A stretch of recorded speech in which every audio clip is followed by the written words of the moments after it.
Hei fulan, kamu masih ingat kamu pernah melakukan dosa ini? Nah itu nerakamu. Kamu pernah melakukan dosa itu, dan itu nerakanya. Tapi jangan takut, tempatmu bukan di sana. Fa'ina makani ya malaikat Allah. Lalu di mana tempatku ya malaikat Allah?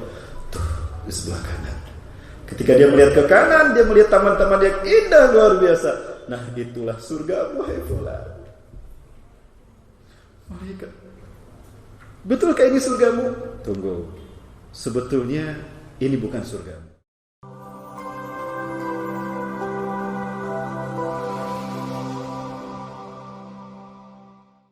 Yang saya hormati dan saya muliakan kepada Allah, DKM Masjid Jamiatul Zaidin, dan juga para sesepuh, para tokoh yang dirahmati Allah, hadirin kaum muslimin rahimakumullah.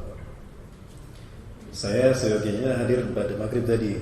Semua memang qadarullah ini saya lupa juga. Saya sebetulnya membaca jadwal, cuma karena tadi ada urusan jadi lupa. Pelan saya tidak bisa menyampaikan. Dan panitia pun juga biasanya pada Isya ya. Jadi mohon maaf kalau saya hadirnya pada Isya, dan alhamdulillah para buah masih istiqomah. Saya yakin para buah istiqomah ini karena insya Allah akan mendapatkan yang satu ini. Amin insya Allah. أذكر قصة أو شواهد على هذه القضية. عندنا في دمشق تربة وهي المقبرة، وكلنا نعرف التربة والمقبرة، الدحداح مشهورة، وفيها نعم أولياء، وفيها علماء، وفيها مجاهدون، وفيها شهداء. تربة مشهورة في دمشق، كل من عرف دمشق يعرف هذه التربة. كان فيها رجل يعمل حفار، يعني بينزل الأموات على القبر. جاءت في يوم من الأيام امرأة وطلبت من الحفار أن يحفر لها قبرا. حفر القبر، وبعد ساعة جاءت الجنازة وليس معها كثير من الناس، يعني بضعة رجال. أنزلت الجنازة إلى الأرض، وفتح صندوق الجنازة، وحمل الميت ودلي في القبر، وكانت الحفار في القبر تسلم الجثة وأراد أن يضعه في القبر. في هذه الأثناء ينفتح القبر ويصبح روضة من رياض الجنة. أنا أقول هذه حادثة واقعية وليست خيالا ولا من قصص ألف ليلة وليلة، وإنما قصة واقعية. أغمي على الرجل لما ورأى اثنان جاء على أصيلة فرس وأخذ الميت وذهبا به. أغمي على الحفار، فاللي حول القبر ما رأوا هو الذي رأى فقط هو الذي رأى. رشوا عليه ماء وسحبوا وطالعوا من القبر. كانت المرأة مضت. ما لك؟ قال له والله رأيت عجبا، رأيت كذا كذا كذا. سبحان الله. قالوا لعله هذا واهم، لعله كذا، وتركوا. مضت شهور، جاءت المرأة مرة ثانية بعد شهور وطلبت من الحفار أن يحفر قبر. حفر القبر، جاء الميت حمله ووضعه في القبر، ففتح له روضة من رياض الجنة، وجاء ملكان أخذاه منه، لكنه تجلد، ما أغمي عليه، وعلى طول خرج من القبر وتبع هذه المرأة. تعالي، من أنت؟ ومن بأي مكان جئت؟ قل له يا رجل سيبني بمصيبتي. شو مصيبتي؟ قال هذا ولدي أصبت به، وكان قبله عندي ولد آخر أصبت به من أشهر. قال أنت صاحبة الرجل الأول؟ قالت نعم. ما لك لماذا تسأل؟ قال والله رأيت عجبا، الأول لما وضعته فتح روضة من رياض الجنة، والثاني كذلك. ماذا كان يعمل هذا وذاك حتى عاملهم الله بهذا الأمر وكان لهم هذه الكرامة العظيمة؟ قالت له أما الأول فكان طالب علم، وكان الثاني يعمل نجارا ويقدم لأخيه نفقات طلب العلم، فكافأهم الله طالب العلم ومن أنفق عليه بهذه المعاملة الطيبة. هذا الحفار رأى هذه الحالة وسمع هذا الجواب، ترك المقبرة ونزل منها إلى جامع التوبة، الجامع الذي نعيش نحن فيه. وكان الوالد وأبو الوالد وجده وأبو جده كلهم يعملون في هذا المسجد. كان جدنا هناك واسمه الشيخ سعيد البرهاني، جد الشيخ سعيد البرهاني والدي. جاء إليه قال له أريد أن أطلب العلم. قال له خير، أنت عمرك الآن 45-50 سنة، نسيت حياتك كل ما قرأت العلم، الآن لك تتعلم العلم، لماذا؟ قال لأنه صار معي كذا كذا كذا. قال له خلاص اتكل على الله ويلا ابدأ في طلب العلم. جيب الأجرومية، كانوا يتعلموا الأجرومية ويحفظوها ويحفظوا متون وكذا، وبدأ واشتغل حتى صار من كبار العلماء. الشيخ عبد الرحمن الحفار من كبار علماء دمشق، وأسرته من بعده كلهم طلاب علم، وآخرهم الشيخ عبد الرزاق الحفار من كبار علماء دمشق. Tadi satu faktanya tadi. Jadi apa yang disampaikan oleh Rasulullah SAW ini mesti kita yakini. Selama dia hadisnya sahih dan tidak ditemukan hadis-hadis yang mendhaifkannya, dan hadis itu lebih kuat. Setidaknya ini menjadi satu cerminan bagi kita bahwa orang yang melangkahkan kaki dan menuju kebaikan itu pasti akan Allah tunjukkan kemuliaannya.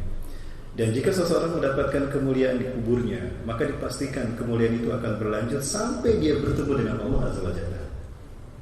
Karena Rasulullah SAW menjelaskan, siapa yang Allah berikan kemudahan di alam kuburnya, Allah lapangkan kuburnya, Allah berikan kenikmatan dia dari kenikmatan surga yang Allah janjikan padanya di kuburnya, maka itu akan menjadi jaminan kemudahan dia berba'as, kemudahan baginya di yaumul mahsyar, kemudahan baginya di yaumul hisab, kemudahan baginya di yaumul mizan, kemudahan baginya di yaumul jaza, bahkan kebahagiaan yang hakiki baginya di yaumul akhir atau di yaumul khulud. Ini maksudnya. Mudah-mudahan kita diistiqomahkan Allah selalu hadir dalam majelis ini. Siapapun yang menyampaikannya sesuai dengan Quran dan Sunnah. Betul Bapak Ibu? Amin ya rabbal alamin. Bagaimana kabarnya Bapak Ibu? Sehat? Ini Bapak Ibu masih bersemangat? Bapak Ibu mau masuk surga? Yang jawab sedikit, berarti peminatnya sedikit ya surga. Bapak Ibu mau masuk surga? Semangat. Bu mau masuk surga Bu? Sebentar ya Bu, Pak dengerin Pak, ini Ibu saya tanya. Bu mau masuk surga Bu? Mau tanpa hisab atau mau mampir dulu di neraka? Tanpa hisab. Kalau kami berjihad di jalan Allah, mati syahid, alhamdulillah dijamin surga tanpa hisab. Kalau ibu mau ikut berjuang juga, nah cuma satu orang. Saya tunjukkan pada ibu-ibu ini, ibu-ibu yang mau masuk surga tanpa hisab, tanpa mampir ke neraka, langsung di padang mahsyar disuruh ke surga. Ya, ada satu jalan bagi ibu-ibu untuk mendapatkan kemudahan masuk surga tanpa hisab. Mau Bu? Mau diamalkan tanpa ragu? Pak dengerin Pak. Tanpa ragu ya. Halo. Ada sabar. Sabar jika benar-benar dilaksanakan sesuai dengan makna yang Allah ajarkan pada kita melalui Rasulullah SAW, itu akan membuahkan pelakunya masuk surga tanpa hisab. Rasulullah SAW menjelaskan dalam satu hadisnya, yusyarun nasu fil mahsyari 50,000 sanah. Manusia nanti digiring di padang mahsyar selama 50.000 tahun. Dalam keadaan apa? Hufatan, tanpa alas kaki. Berapapun banyaknya alas kaki yang kita punya, semuanya nggak sampai ke alam mahsyar. Bu, punya berapa alas kaki Bu di rumah Bu? 5. Masya Allah, 5 Bu ya. Apa aja Bu mereknya Bu? 1 Swallow. Yang kedua Rindi, ketiga Bata, keempat Edward Forer, yang keenam di akhirat nanti kita sama alas kakinya. Bukan Nickerman, bukan Weidenman, tapi Nyekerman.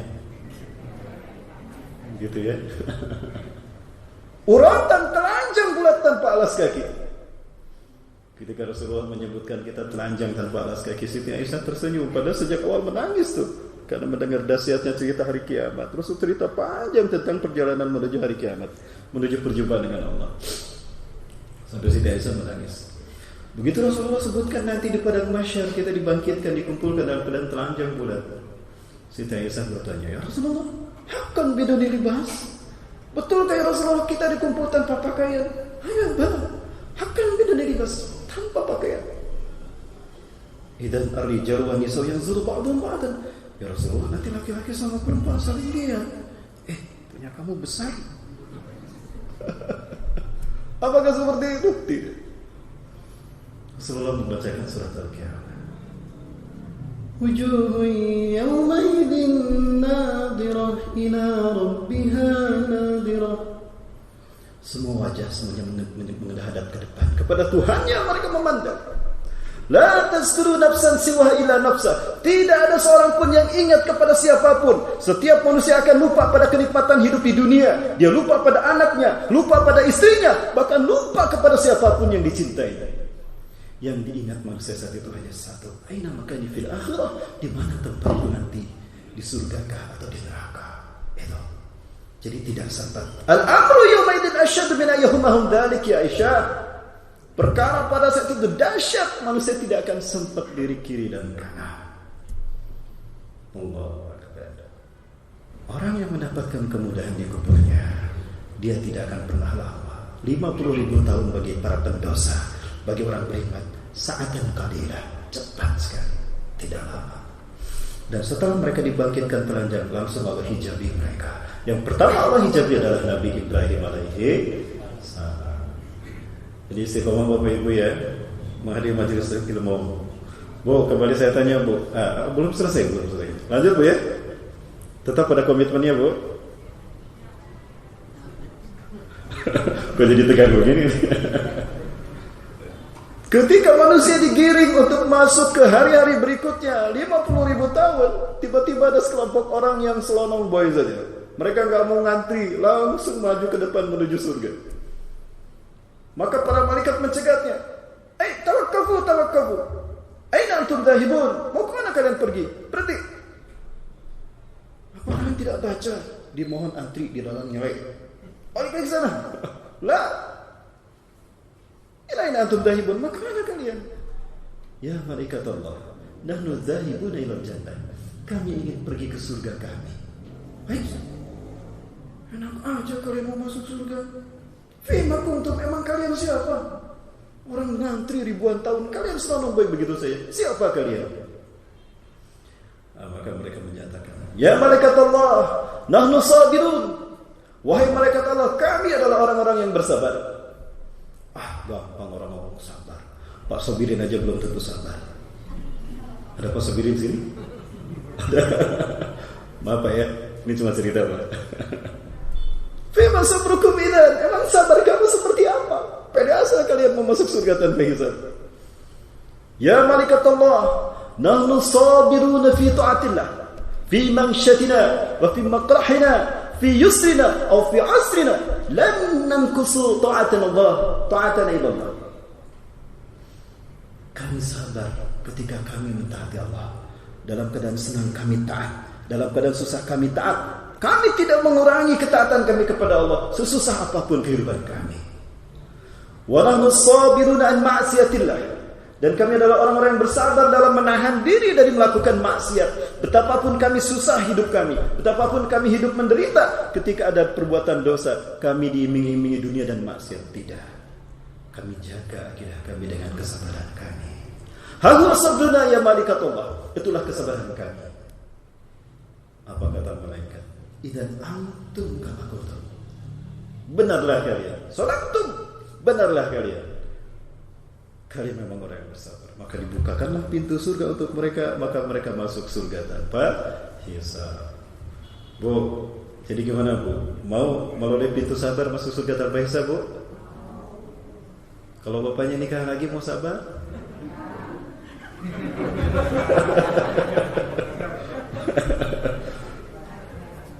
Tuh, katanya mau masuk surga dan bisa. Ya, pertanyaan yang susah dijawab ya Bu ya. Baik Bapak Ibu rahmati Allah. Waktu saya sekolah, waktu saya masih kecil, SD waktu itu, saya masih ingat kami selalu suntangan pada nenek kami. Ketika saya mau berangkat sekolah, saya suntangan, lalu nenek kami bilang, ayo nak, yang rajin kamu sekolah nak, jangan lupa kamu sholat dan mengaji. Baik nek, berangkat ya nek. Assalamualaikum, salam. Kakak saya juga sama di belakang mau berangkat kerja. Kakak saya suntangan dan nenek bilang sama kakak saya, ayo nak, ya kerja yang rajin nak, yang giat kamu bekerja, semoga Allah memberkahimu dan jangan kau lupakan akhirat. Ya, nasihat itu saya kira para bawah juga sering mendapatkan seperti itu. Betul? Betul ya? Orang tua kita, nenek kita, mereka selalu menasihati seperti itu. Ya, betul tidak nasihat itu? Betul ya? Yakin? Sekolah yang rajin jangan lupakan sholat. Kerja yang giat dan rajin jangan lupakan akhirat. Betul? Apakah nasihat itu betul? Yakin? Kita lihat ya. Kita ukur dengan Quran dan hadis. Jangan-jangan ada yang terbalik dari nasihat kita. Coba kita lihat. A'udzubillahi minasyaitonir rajim. Wabtaghi fima ataka Allahu daral akhirah, dan hendaklah kau cari kebahagiaan hidupmu di alam yang sesungguhnya, akhirat. Cari nak kebahagiaanmu akhiratmu nak. Wala tansa nasibaka minad dunya. Tapi jangan kau lupakan duniamu, jangan kau lupakan kalau kamu harus sekolah, jangan lupa kalau kamu harus bekerja. Harusnya begitu nasihatnya. Jadi gimana? Nasihat yang tadi benar apa salah? Kebalik. Inilah sebetulnya yang membentuk paradigma hidup kita. Orientasi hidup kita jadi dunia dan dunia. Sehingga akhirat sekedar kita ingat. Padahal akhirat adalah kampung yang sesungguhnya. Betul. Betul Bapak Ibu. Belakangan saya baru sadar, berarti nasihatnya kebalik ini. Pantes kita seharian habis nyari dunia, lalu sisanya baru untuk kita akhirat.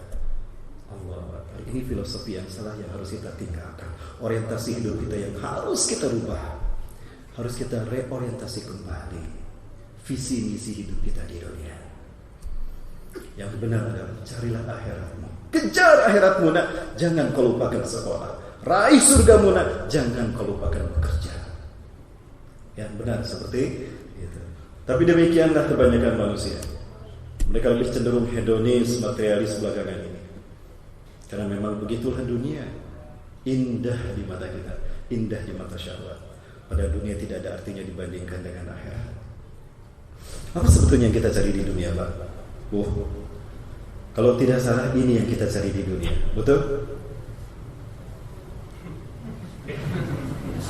Kenapa, Pak? Ada yang kurang? Ada yang kurang? Ini kan yang kita cari di dunia.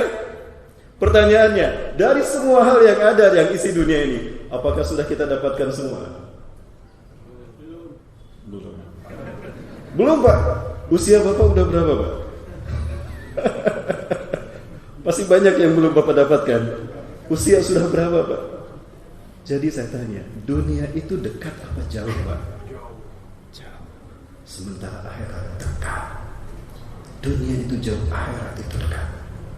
Sedekat kematian kepada kita. Dunia itu jauh karena kita belum tentu mendapatkannya. Betul? Nah, itu dia, Pak. Tadinya saya mau gambarkan ini, cuma sayang sekali terlalu soleh akhwatnya. Saya ganti sama ini aja.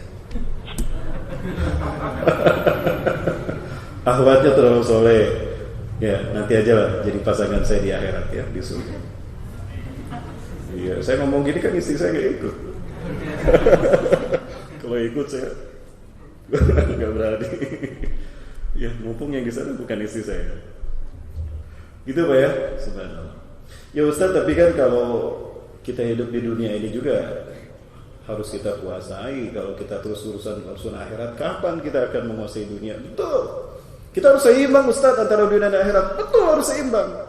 Oke, kita bicara serangkaian keseimbangan antara dunia dan akhirat. Jika kita harus adil antara dunia dan akhirat, baik, seperti apa konsep keadilan yang benar di mata Allah dan Rasulnya? Kalau kita takar keadilan kita dalam menyeimbangkan hidup kita di dunia dan akhirat, ya, kira-kira berapa persen dunia dan berapa persen akhirat? Berapa dunia Pak? Dan berapa persen akhirat? Jangan lupa, dunia sementara, akhirat selamanya. Jadi berapa persen dunia? Gak apa-apa, jangan takut salah. Saya juga pernah salah. Berapa persen akhirat? 50-50? Enggak. Dunia berapa? Akhirat 80%, dunia 20%. Boleh. Bu, berapa persen dunia, Bu? 1. Akhirat? Loh, kok bisa begitu? Dari mana Pak? Dunia 1, akhirat 99. Betul Pak. Dunia 1%, akhirat. Dunia cukup 1% saja, akhirat 99%. Inilah konsep keadilan di mata Allah yang menciptakan dunia. Dan inilah wujud keseimbangan antara dunia dan akhirat yang kita lihat dari hidup Rasulullah SAW. Kenapa demikian? Nah, ini dalilnya. Jangan-jangan kajian ini sudah Bapak Ibu dapatkan? Sudah belum Bapak Ibu? Belum? Belum ya? Jadi gimana lanjut? Kalau sudah, saya ganti dia mah. Saya ganti judul jadi COVID-19. Baik. Karena Inna Rasulullah sallallahu alaihi wasallam yaqul, sesungguhnya Rasulullah SAW bersabda, ja'alallahu rahmatan mi'ata juz'in. Allah menciptakan rahmat untuk makhluknya 100 bagian. Jadi Allah menciptakan rahmat bagi hamba-hambanya, semua makhluknya 100 bagian. Fa'amsaka indahu tis'ata wa tis'ain, maka Allah menahan rahmatnya itu 99 rahmat Allah tahan di sisinya. Ya, ada 99 rahmat yang Allah tahan di sisinya. Maksudnya di akhirat nanti di surga. Wa anzala fil ardi juz'an wahidan, dan hanya 1 rahmat yang Allah turunkan ke dunia, yaitu rahmat Baikuni.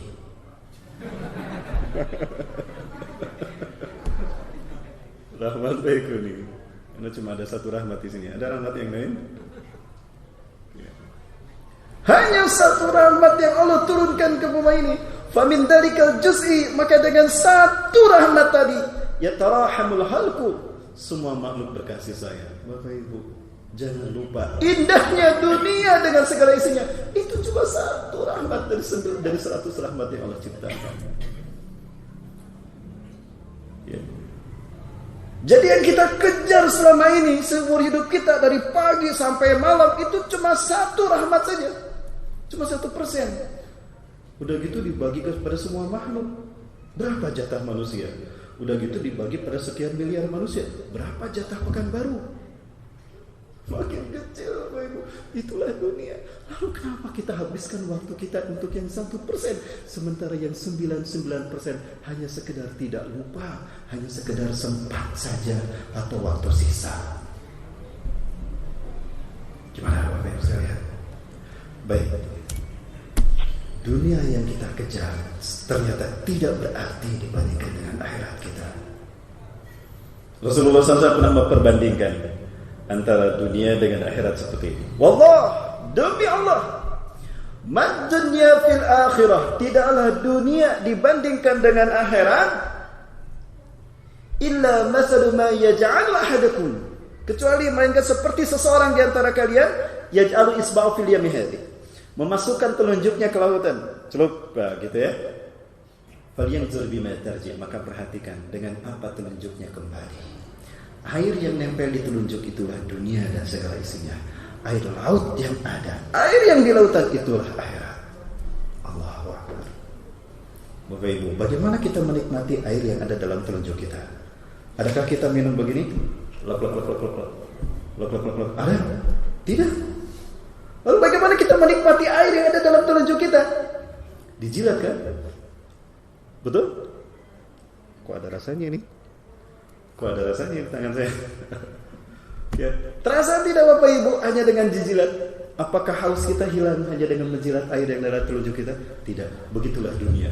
Tidak pernah sampai kepada kata puas. Tidak ada dunia yang bisa memuaskan nafsu manusia. Seindah apapun dunia, tidak akan pernah memuaskan kita.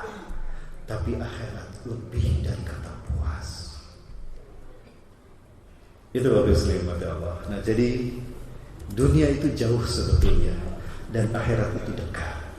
Sedekat kematian kepada kita. Karena ketika seseorang mati, maka dia sampai pada akhiratnya. Dunia belum tentu kita dapatkan, apalagi di masa pandemi. Betul? Makin jauh nih gara-gara pandemi dunia kita. Betul? Ya, gara-gara pandemi dunia kita makin jauh. Tapi kematian tidak berubah dengan pandemi. Ada tidaknya COVID-19, ada tidaknya pandemi, kematian tetap akan datang pada waktunya. Pandemi bukan penyebab kematian, hanya menjadi satu dari sekian banyak jalan menuju kematian. Lalu kenapa harus kita takutkan? Ini konspirasi Bapak. Suatu saat akan saya sampaikan. Ada sekelompok orang global elit dunia, sebut saja Profesor Klaus Schwab dari Jerman, atau sebut saja George Soros dari bankir dunia, ex-banker dunia. Ya, ada beberapa perusahaan besar, Bill Gates, ya, sang maestro di Microsoft, British Petroleum, Mastercard, bahkan PBB, IMF ikut bagian dalam untuk meriset peradaban. 2021 ini mereka berambisi meriset peradaban kita. Sistem politik yang baru, sistem finansial yang baru, sistem ekonomi yang baru, bahkan agama yang baru. Itu Bapak Ibu. Dan pandemi adalah satu jalan untuk menyiapkan semua platformnya. Karena mereka berharap populasi manusia hanya sedikit nanti. 7,5 miliar mereka akan reduksi, dan direduksi menjadi 500 juta saja. Cara yang paling hebat yang paling efektif untuk memusnahkan populasi manusia, reduction of population, pandemi COVID-19. Nanti akan ada lagi virus-virus yang lebih dahsyat. Ada virus berikutnya, H5N8. Dulu kita mengenal H5N1, virus flu burung yang hanya menyerang Jawa. Itu gara-gara dendam Amerika kepada Indonesia, yang dibongkar oleh Menteri Siti Fadila Supari. Sampai malu tuh wajah-wajah PBB dan WHO, dipermalukan langsung di markas PBB. Marah mereka, akhirnya Siti Fadila Supari dipenjara kan. Nah, itulah akhir zaman sekarang. Orang yang benar didustakan, para pendusta dibenarkan, para pengkhianat satu kaum dan satu bangsa berkuasa di muka bumi. Ini tanda kiamat telah dekat. Ala inna min asratis sa'ah. Ingatlah dari tanda kiamat telah dekat kepada kalian. Telah dekat kejadiannya. Tanda-tandanya adalah anturfa'al asrar wa tudwa'al akhyar. Manusia-manusia buruk muncul memimpin dunia, dan orang-orang terbaik pilihan umat disingkirkan. Sudah terjadi belum? Di mana? Di negeri entah berantah. Di negeri autopilot, di negeri hutan raya, hutan rimba. Kondisi kita ini persis seperti apa yang Rasulullah sabdakan. Maha benar Allah yang telah mengutus Rasul yang tidak pernah berdusta. Di dalam hadis yang diriwayatkan oleh Syekh Al-Dhahabi, yang ditakhrij oleh Ibnu Hajar Al-Asqalani di dalam kitabnya Nasihul Ibad, dari sahabat Anas bin Malik, Rasulullah bersabda, "Ya'ti ala ummati fi akhir zaman." Ya'ti ala ummati zamanun, akan datang satu zaman pada umatku, ru'asa'uhum kal asadi, pemimpin mereka bagaikan singa, wa wuzara'uhum kal dhi'ab, menteri-menterinya bagaikan serigala, wa qudatuhum kal kilab, dan penegak hukumnya, hakimnya bagaikan anjing, wasairun nasi kal agnam, dan rakyatnya bagaikan domba. kaifa ya'isul ghanam indal asadi wal dhi'abi wal kilab. Maka bagaimana bisa anjing hidup di tengah-tengah singa, serigala dan anjing? Singa, serigala dan anjing. Bisa tidak domba hidup di tengah-tengah singa, serigala dan anjing? Ya, itulah kondisi kita hari ini. Ketika pemimpinnya bagaikan singa, apa itu singa? Apa yang kita tahu dari singa? Ada sebutan julukan bagi singa. Singa itu adalah raja hutan, betul? Ada tidaknya pemilu di hutan, singa tetap rajanya. Betul. Ada tidaknya pemilu di hutan, tetap singa rajanya. Dan pertanyaan saya, kalau singa menjadi raja, apakah karena kebijaksanaannya? Apakah singa menjadi raja karena keadilan dan kebenaran yang diusulnya? Tidak. Tapi singa menjadi raja di hutan karena kekuatannya. Karena dia paling kuat, maka dia menjadi raja. Betul. Dan celakanya ketika singa menjadi raja hutan, habis rakyat hutan dimakani. Rusak rakyat hutan, bukan? Rakyat hutan. Kalau rusak ketemu singa, siapa yang dimakan? Rusak. Apalagi? Unta. Jerapah rakyat hutan, bukan? Rakyat hutan. Ketika singa ketemu jerapah, yang dimakan siapa? Itulah. Ketika singa jadi raja hutan, habis rakyatnya dimakan. Sudah terjadi belum? Di negeri auto, tidak. Saya nggak nyebut, udah, saya disebut ya. Dan ketika pemimpinnya singa, maka menterinya bagikan serigala, menjilat ke atas, ya, menipu ke bawah. Singa juga, kenapa menjilat ke atas? Dia pengen daging seperti yang dimakan singa. Tapi dia nggak mampu, tidak kuat seperti sekuat singa. Makanya dia menipu ke bawah. Ketika dalam perjalanan yang dipimpinnya itu sudah domba, supaya domba mendengar suara serigala, nyamar dia jadi domba, sehingga ada istilah serigala berbulu domba. Nah itu menterinya sudah muncul belum? Dan ketika itulah maka penegak hukumnya bagaikan anjing. Wa qudatuhum kal kilab. Penegak hukumnya bagaikan anjing. Ya, yang namanya anjing bersahabat sama yang ngasih daging. Betul? Celaka. Makanya kalau anjing jadi penjaga rumah, dia nggak bisa bedain mana tamu mana maling. Walaupun yang datang tamu, apalagi kalau tamu ini datang dari Saudi Arabia, dan tidak bawa daging, habis tuh tamu itu digonggong. Betul. Terus digonggong, gak berhenti-henti tuh digonggongnya. Kenapa? Walaupun tamu dia, terhormat dia, tapi dia tidak bawa daging. Nah, sebaliknya, walaupun yang datang malingin emasnya, yang punya rumahnya, nikel yang punya emas dimalingin. Ya, minyaknya dia malingin. Tapi karena bawa ampal, maksud saya daging. Keceletot. Karena bawa daging, kalau tidak anjing itu aman, silakan. Terjadi tidak? Maka manusia, rakyatnya pada saat itu bagaikan domba, pasrah tuh yang namanya domba. Di kandang, dibawa ke padang rumput, dibawa ke rumah potong, juga pasrah dia. Persis tidak seperti bangsa kita hari ini. Jangan menyerah, berjuang. Sekarang waktunya kita untuk berjuang. Kenapa? Akhirat kita telah dekat. Betul demikian, baik kita lihat akhiratnya. Jadi Bapak Ibu sekalian mati Allah, ini gambaran betapa akhirat dekat dan dunia jauh ternyata. Pada akhirnya kita paham, dunia itu jauh, akhirat itu dekat.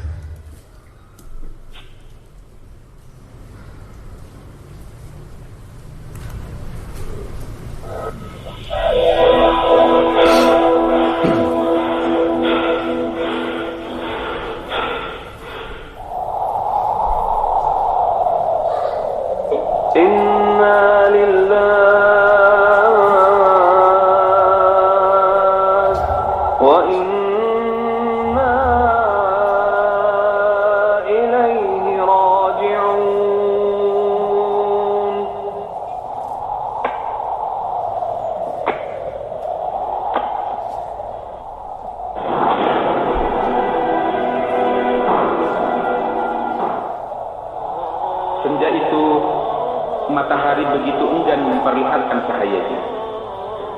Awan-awan berkejaran seakan ingin mengarak prosesi penguburan jenazahku. Perlahan-lahan tubuhku mulai dimasukkan ke dalam liang lahat. Sanak famili yang datang tertunduk haru, bahkan ada yang tak tertahankan tangisnya, merasa tak tega melihat jenazahku terbujur kaku di dalam kubur. Inilah hari perpisahan yang paling getir dan menisahkan dada. Setelah jenazahku diletakkan di dalam lubang dan tali pengikat kafan dilepaskan, para penggali kubur menutupinya dengan kayu yang telah disiapkan.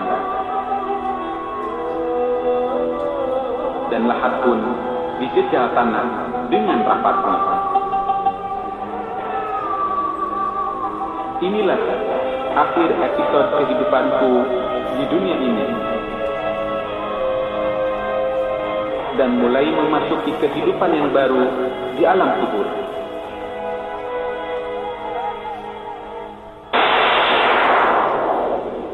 Mulai saat ini, aku hanyalah seseorang yang namanya tertulis di batu nisan. Mulai saat ini,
sesingkat itukah kehidupan dunia ini, ya Allah?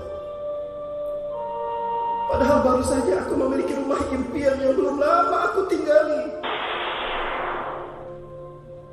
Namun kini aku menjadi penghuni pusara, penghuni kuburan. Ruang tidur yang empuk dan nyaman kini berbentangkan tanah dan berselimutkan kafan. Di halaman belakang inilah tempat aku melepas lelah setelah seharian bekerja. Dan kini beristirahat dalam kubangan lumpur dan timbunan tanah. Istriku begitu terpukul dan sangat bersedih menangisi kematianku.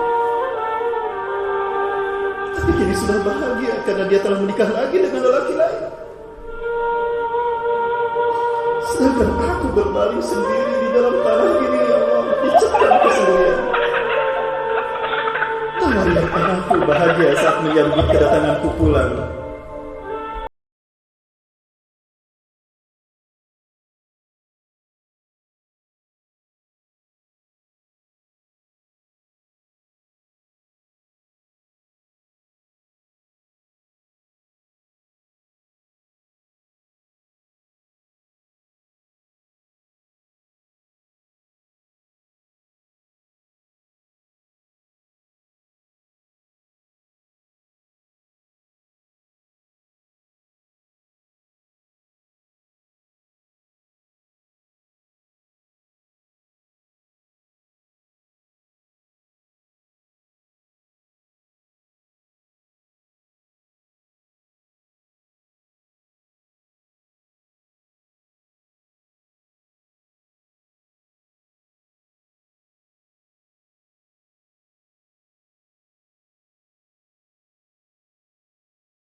bukan untuk mendoakan aku. Aku memang tak pernah mengajarkan mereka sepotong doamu, ya Allah. Aku pun tak pernah mengajarkan kepada mereka satu ayat suci-Mu, ya Allah. Bahkan aku tak pernah mengajarkan mereka sholat, saum, ibadah, dan ibadah. Ya Allah, semua itu termasuk orang-orang yang merugi. Na'udzubillah, subhanallah.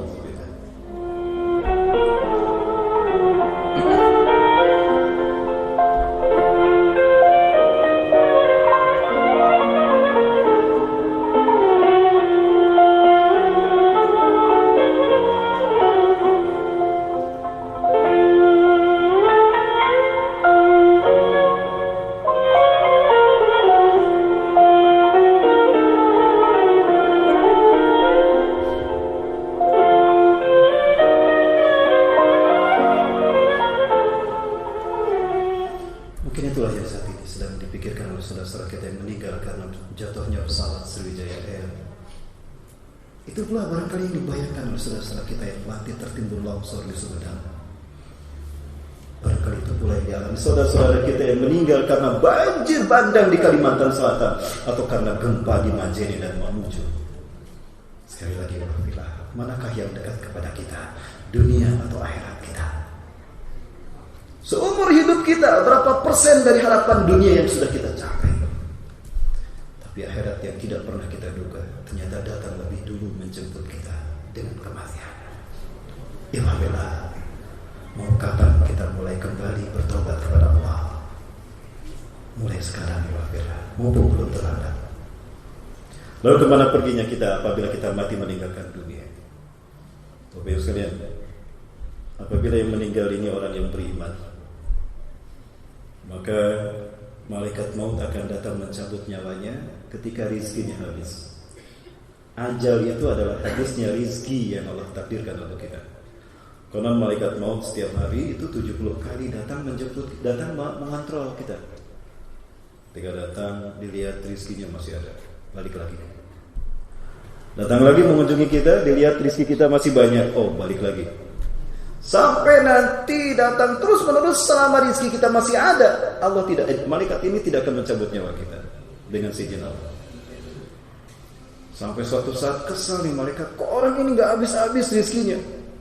Orang-orang sekitarnya sudah pada mati, tapi dia gak habis-habis rizkinya. Malaikat itu lupa orang itu bernama Rizki. Begitu rizki kita habis, di saat itulah kita meninggal dunia, dicabut nyawa kita. Kalau kemarin sehat ya, barusan ngobrol kok sama saya. Ya, lah rizkinya habis. Ibarat HP Bapak Ibu. Walaupun HP-nya iPhone yang mahal, ya sama aja kalau habis baterai, ya mati kan? Nah begitu. Nah itu rizki. Ya. Ketika yang meninggal orang yang beriman, itu halus dicabut nyawanya. Malaikat Israel membawa kain kafan dari surga yang akan menjadi tempat kembali, dan juga membawa 2 botol, yang satu berisi wewangian surga dan satu berisi air yang diambil dari surga tempat kembali. Maka dicabutnya nyawanya sehalus mungkin, halus seperti selembar rambut, sehelai rambut ya, sehelai rambut yang diambil dari tumpukan tepung, halus luar biasa. Kenapa orang yang beriman seperti itu? Karena dia ikhlas untuk meninggalkan dunia dan rindu bertemu dengan Tuhannya. Makin ikhlas seseorang meninggalkan dunia, makin rindu dia bertemu dengan Allah, makin mudah kematiannya, tidak menyakitkan. Tidak percaya? Silahkan buktikan. Kalau sudah terbukti, kirim WA sama saya. Ustaz, betul Ustaz, halus sekali, tidak menyakitkan kematian saya Ustaz. Benar, karena saya ikhlas dengan kematian saya. Siapa ini? Kirim SMS, kirim WA dari alam barzah ini. Seperti itu. Dicabut nyawanya, kemudian malaikat memandikannya. Dipangku dia, disiramkan air itu dari rambut ke wajah, terus sampai ke bawah. Diambil bagian kanan dulu, kemudian bagian kiri. Setelah selesai lalu diambil wewangian dari surga, disiramkan wewangian tadi. Setelah itu baru dikafani, ya, sebagaimana kita mengkafan. Lalu dibawalah ruhnya itu menghadap kepada Allah Azza wa Jalla. Ketika sampai di pintu langit pertama, dia mengucapkan salam. Assalamualaikum, iftahil bab. Assalamualaikum, buka pintu langit ini. Malaikat penjaga pintu langit bertanya, Man hada? Wa man ma'ak? Siapa ini dan siapa yang bersamamu? Ana Israil. Ya, saya Israil. Adapun ini adalah ruhnya Ustaz Rahmat Baiguni. Amin. Ya, yang aminin sedikit. Amin Pak. Amin. Disebutkan sebaik-baik nama ketika di dunia. Ma'jibah ruh. Betapa harumnya ruh ini. Tunggu malaikat. Aku ingin bersenang-senang dulu dengan arwah ini. Betapa harumnya ruh orang ini. Ya, orang soleh yang mati. Ya, siapa? Syekh Ali Jabir, Habib Ali bin Abdurrahman As-Segaf, ya. Subhanallah, ulama-ulama kita. Kayak ajar Ilham, insyaallah. Betapapun mereka dizalimi. Setiap pintu langit seperti itu. Nah, selama ruhnya menempuh perjalanan bertemu dengan Allah, jasadnya diurus, dimandikan, dikafani, disolatkan, baru dimakamkan. Begitu yang memakamkan pergi, itu sudah sampai kepada Allah. Ya Rabb, hadha ruhun fulan bin fulan. Ya Allah, ini ruhnya si fulan bin fulan. Maka apa kata Allah? Arji ila kubri. Kembalikan dia kepada kuburnya, pada jasadnya. Nah, kita dikembalikan pada jasad kita. Dan lapangkan kuburnya selapang dia memandang. Dan jadikan kuburnya sebagai raudatan min riyadil jannah, satu taman dari taman-taman surga. Dan berikan kepadanya hidangan dari hidangan surga yang akan dia nikmati. Subhanallah. Maka ketika dia bangun, alhamdulillahilladzi ahyana ba'da ma amatana wa nusyur. Di mana saya? Wah, kok kamar saya jadi seluas ini? Padahal saya kemarin tidur di kamar saya, rumah saya di Ampere. Di Ampera, di Pekanbaru rumah saya, kok Pekanbaru jadi indah begini. Dia lupa kalau dia sudah mati dan dibangunkan di alam barzakh. Lalu datanglah dua malaikat maut, dua malaikat Munkar dan Nakir, bertanya pada dia, Salamun liman tabi'al huda, keselamatan dan kebahagiaan bagi mereka yang mengikuti petunjuk Allah yang dibawa oleh Rasulullah SAW. Ya. Man antuma, siapa kalian? Saya Upin dan ini Ipin. Salah. Ada Munkar wa hadha Nakir. Ajib soalana, saya Munkar dan saya ini Nakir. Jawab pertanyaan kami. Famada atas ada nih. Apa yang akan kalian tanyakan padaku? Man rabbuka ya fulan? Siapa Tuhanmu hai fulan? Rabbi Allah subhan. La rabban siwa. Tuhanku Allah, tidak ada Tuhan selain Allah. Sudah tak ya fulan? Benar kan? Aduh, nomor 1 betul kan, checklist. Nomor 2 kan? Wa madinuka, apa agamamu? Din yang Islam. Wala yaqbalullahu dinan illa Islam. Agamaku Islam, Allah tidak menerima selain Islam. Wa man hada, dan siapa orang yang ada di sampingku? Huwa Muhammadun sallallahu alaihi wasallam, ana mu'minun bih. Nabiullah wa rasul. Dia adalah Muhammad nabi dan rasul. Aku beriman padanya. Subhanallah. Sodakta ya fulan. Anzur ila shimalik, perhatikanlah apa yang ada pada samping kirimu. Ketika melihat ke kiri, Allahu Akbar ya Allah. Apa itu ya Allah? Jangan jauhkan dia dariku ya Allah. Ternyata itu adalah neraka. Hai fulan, kamu masih ingat kamu pernah melakukan dosa ini? Nah, itu nerakamu. Kamu pernah melakukan dosa itu, dan itu nerakanya. Tapi jangan takut. Tempatmu bukan di sana. Fa'ina makani ya malaikat Allah. Lalu di mana tempat gue ya malaikat Allah? Tuh, di sebelah kanan. Ketika dia melihat ke kanan, dia melihat taman-taman yang indah luar biasa. Nah, itulah surga wahai fulan. Malaikat, betulkah ini surgamu? Tunggu. Sebetulnya ini bukan surgamu. Loh, kenapa demikian? Sebentar. Ini bisa jadi bukan surgamu jika engkau hafal Quran. Oh, tentu saja. Aku hafal Quran 30 juz. Ya, betul Bapak Ibu ya? Bapak Ibu hafal berapa juz? 30 juz apa juz 30? Ya. Idan ikram indaka minal Quran. Kalau begitu baca Quran yang ada dalam sisimu, tapi ini tidak di alam barzakh. Cuma ini diceritakan bagaimana kemuliaan seorang penghafal Quran. Ya sahibul Quran. Idan ikram indaka minal Quran. Kalau begitu baca Quran yang hafal. Karena dia hafal 30 juz sempurna dia baca. Ketika surat demi surat dia baca, maka dia naik surga demi surga dia lewati. Dia berhenti, kaget, wah kenapa badan saya naik malaikat? Karena udah teruskan saja, jangan berhenti. Istamir qira'atan waratil kama turatalu fid dunya, dan bacalah dengan tartil sebagaimana kamu membacanya di dunia. Maka dia pun terus membaca. Selama dia membaca Quran, tubuhnya naik, surga demi surga dia lewati. Dia baca terus surat demi surat, juz demi juz. Nun wal qalami wa ma yasturun ma anta bi ni'mati rabbika bimajnun wa inna laka la ajran ghayra mamnun. Terus dia naik tubuhnya sampai pada surat terakhir dia baca. Surat apa? An-Nas. Alladzi yuwaswisu fi sudurin nas minal jinnati wan nas. Di situ dia berhenti. Hayya jannatuk ya Abdullah, ya Habiballah, inilah surgamu wahai kekasih Allah. Fa inna manzilataka fil jannah 'inda akhir ayatin taqra'uha. Karena tempatmu di surga ditentukan dari ayat terakhir yang kau baca. Berbahagialah bagi para penghafal Quran, surganya ditentukan oleh hafalan Qurannya. Amin. Maka dia berkata, iftah ya malaikat Allah, iftah hadil bab, buka hadal bab, buka pintu surgaku ini.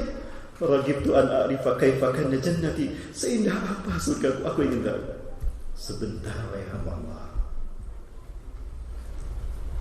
Ya, kenapa? Allah bertanya kepada kami, aina walidah ya malak? Di mana kedua orang tuanya hai malaikat? Maka malaikat Ridwan mengatakan, maafkan ya Allah, kedua orang tuanya di neraka ya Allah. Di neraka. Ya Allah, apa artinya surga ini bagiku ya Allah, sementara aku tahu di saat ini kedua orang tuaku disiksa. Lebih baik aku pergi bersama mereka ke neraka ya Allah. Tidak. Karena engkau telah, wahai hambaku, karena engkau telah menjaga kalamku, fabima hafizta kalami fi nafsik wa fi ra'ik, karena engkau jaga kalamku pada dirimu dan akalmu, pada hatimu, kau simpan wahyuku. Dan demi kemuliaanku, idhab wankizima min darhim, ya, pergi kamu, selamatkanlah kedua orang tuamu dari neraka. Ini dia. Berbahagialah bagi mereka yang punya menghafal Quran. Allah tidak akan bangga dengan karir anak kita. Allah tidak akan mempertanyakan prestasi akademik anak kita, tidak. Yang akan Allah tanyakan seberapa besar kontribusi anak kita dalam menegakkan Quran dan Sunnah, berjuang demi izul Islam wal muslimin. Itu yang akan Allah banggakan, yang akan Allah tanyakan, dan itulah kebanggaan kita. Baik Bapak Ibu sekalian mati Allah. Maka kedua malaikat pun pergi. Ketika malaikat pergi, dia mencium bau harum yang luar biasa. Bau harum apa ini? Wangi sekali. Tiba-tiba datanglah seseorang yang cantik jelita, elok mempesona. Kenapa cantik jelita? Karena yang meninggalnya URB. Ya masa yang datangnya laki-laki yang tampan LGBT nanti. Karena yang matinya laki-laki ya URB, maka yang datang cantik jelita. Alhamdulillah, macam malah anti. Cantik sekali Anda. Siapa Anda? Masya Allah, ini kayak siapa Pak? Kayak Jiminho apa Jiminho? Siapa artis Korea yang masuk Islam?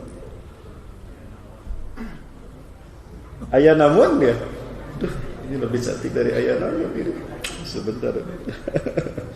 Ustaz juga manusia, tahu mana yang cantik mana yang enggak ya?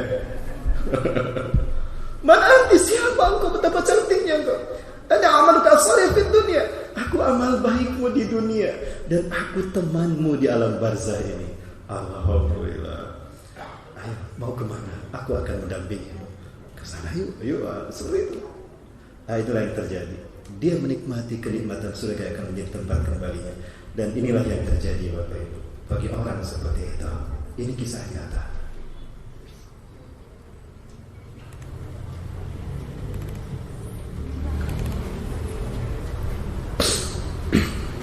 Bahkan kekerasan yang membalikkan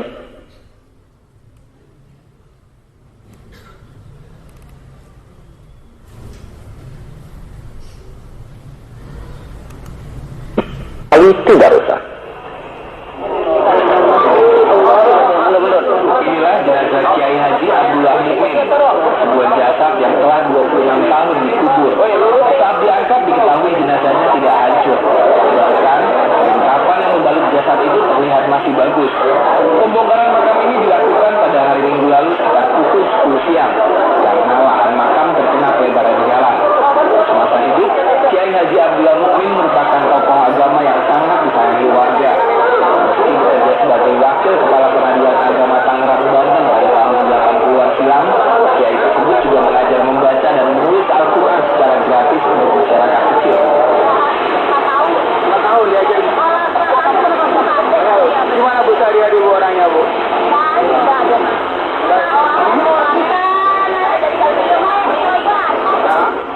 Salah satu orang yang menggali dan mengangkat jenazah almarhum Kiai Haji Abdullah Mukmin adalah Jaya. Pria yang sehari-hari menjadi supir ini kaget bercampur takut saat berusaha mengangkat jenazah almarhum. Enggak ada. Enggak ada panjang atau mana gitu. Kulit-kulitnya juga masih. Jasad Kiai Abdullah kini telah dipindahkan ke tempat yang baru. Warga pun datang berziarah ke makam Kiai Abdullah tersebut. Ya, 26 tahun dimakamkan, jangankan tubuhnya, kain kafannya pun tidak hancur. Subhanallah. Kuku-kukunya tidak berubah, kata Jaya yang Pak Jaya yang tadi mengangkatnya. Rambutnya tidak panjang, seperti baru dimakamkan. Padahal sudah 26 tahun. Tapi lehernya, nah ini yang disebut dengan ni'matul qabri, kelezatan kubur, dan inilah yang dialami oleh orang beriman di alam barzakh.